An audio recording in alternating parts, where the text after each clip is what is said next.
আসসালামু আলাইকুম guys, air take and এগ্রিকালচারে আপনাদের সবাইকে স্বাগত জানাচ্ছি। ইউটিউব জার্নিতে আজ আমার প্রথম ভিডিও এটা। দেখুন আমার ফাইটার ফিশ, এই ট্যাঙ্কটার আজকে ওয়াটার চেঞ্জ হবে। দেখুন এই যে একটা এটা ঘোলা হয়ে গেছে গাইস, এটা ওয়াটার চেঞ্জ দিতে হবে। এই যে একটা গাইস, মাশাআল্লাহ আমার ফাইটার ফিশগুলো অনেক হেলদি অ্যান্ড অ্যাক্টিভ। এগুলোর আজ ওয়াটার চেঞ্জ দেওয়া হবে, আমাদের সাথেই থাকুন। তো গাইস চলুন ভিডিওটি শুরু করা যাক। আমরা এটা দিয়ে শুরু করব পানি পরিবর্তন। ফার্স্টে এরকম একটা আইসক্রিমের কাপ নিয়ে নিব।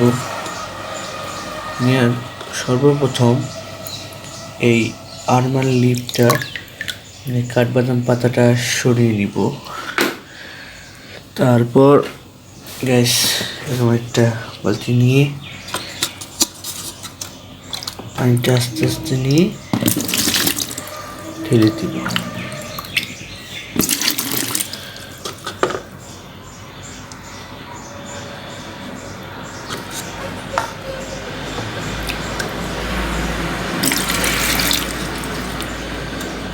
বেশি না, 30 to 20টা বেশি ঘোলা হয়ে গেছে, এই জন্য 50% ওয়াটার চেঞ্জ দিব। হয়ে গেছে আমাদের ওইটা। সাবমার্সিবলের পানি নিয়ে দেব এটা। এখন এটা আমরা দিয়ে দিব এখানে।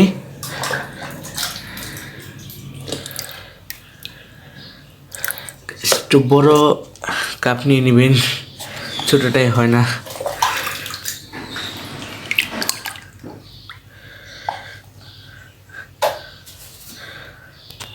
পানিটা আমাদের দেওয়া শেষ। এখন এখানে অ্যাকোয়ারিয়াম সল্ট দিব। দেখুন কতটুকু দিচ্ছি আমি। আমার এখানে 3 লিটার পানি আছে, আমি ঠিক এতটুক লবণ দিয়ে দিব। দিয়ে দেওয়ার পর বাদাম পাতাটা আছে, এটা ভালো করে ওয়াশ করে নিব। পাতাটা ধোয়া হয়ে গেছে, জাস্ট এভাবে ছিঁড়ে এখানে দিয়ে দিব। শেষ আমাদের কাজ। এটা প্রায় 9 থেকে 10 ঘন্টার ভিতরে এটা ট্যানিংটা ছেড়ে দিলে পানির পিএইচটা কন্ট্রোল থাকে। সবগুলোর ওয়াটার চেঞ্জ দেওয়া শেষ আলহামদুলিল্লাহ। এখন দেখার পালা ট্যানিং ছাড়ার পর কেমন দেখা যায়। সো গাইস আমার চ্যানেলটিকে সাবস্ক্রাইব করবেন। যদি ভিডিওতে কোনো ভুল ত্রুটি হয়ে থাকে তো ক্ষমা দৃষ্টিতে দেখবেন। আসসালামু আলাইকুম। চ্যানেলটিকে সাবস্ক্রাইব করবেন, লাইক দিবেন, কমেন্টস করবেন।